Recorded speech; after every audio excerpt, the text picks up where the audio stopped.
Hi, I'm Jen with Vintage Virtues and glutenfreeheritage.com, where all of my recipes are freshly milled and gluten-free. So be sure to subscribe here on YouTube and go on over to glutenfreeheritage.com, sign up for our newsletter. I promise I will not spam you. All I will send you are our newest recipes as soon as they drop for you to try out. So today I'm going to be showing off my new Bosch Universal Mixer. I just got this.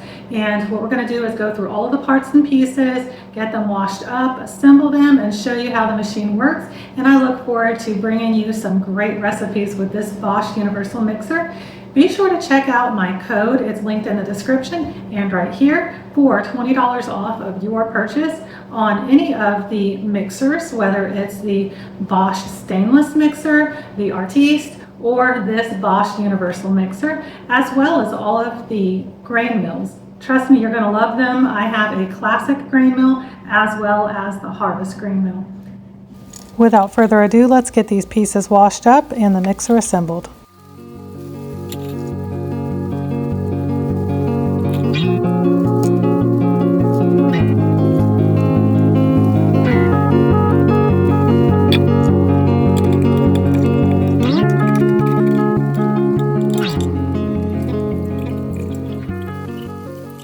All the pieces have been washed and dried thoroughly. I'm going to show you what they are and we're going to assemble them. So this is just the splash guard and cover. It just connects right in on a little notch, and then you just give it a little turn and it's securely connected. So that's just the lid for the mixing bowl.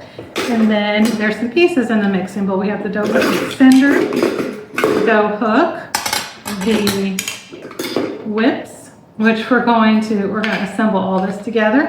And then we have the drive shaft and of course the mixing bowl itself. So the first thing you want to do is take the mixing bowl and insert the drive shaft. You'll want to make sure the inside of this is very dry after you use it. You never want to put the wet mixing bowl onto the base. So it's thoroughly dry, and I'm just going to stick the drive shaft through and give it a little turn to make sure it's locked in place, and now it is.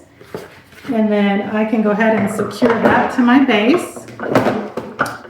And then depending on which attachment you want to use, if you're going for a dough for making bread, then you're going to use your dough hook. The extender is a separate piece that comes with it, and it does exactly what it says. It extends, so it gives you more kneading power for your dough.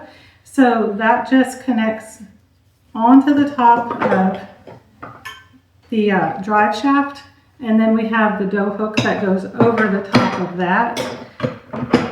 And they are in place. Let me show you. And this is what it looks like when it's in place. And if you aren't wanting to use the dough hook because you're wanting to whip something up, like some whipped cream topping, then you're going to remove these and insert these. And so these are the whips. And there's this piece right here that they connect into, so you can take it all apart, wash it, dry it, and then reassemble. Works just like the hand mixers. It clicks into place. And what I love is that this doubles your efforts really quick. And so this piece goes in just like the dough hook, right on top of there. You line it up and click it into place. And let me show you what that looks like. Now that it's all assembled for use, we're just going to add the splash guard, and it has little grooves where it just connects right in and goes on top, so you can keep the lid on if you're wanting to mix stuff up and you don't want any type of flour flying around. But if you are adding ingredients, go ahead and take the cover off, and it will allow you to mix right inside of here, just adding the ingredients. Now, since the machine comes brand new with a film on each of the parts and pieces, you want to wash it, of course, dry it, and then importantly, you want to let the motor run with the parts inside just to check it all out, make sure everything's running smoothly before you ever do your first dough batch. So we're going to turn this on. Now that we see everything is clean and running smoothly, we're ready to bake. Stay tuned for recipes.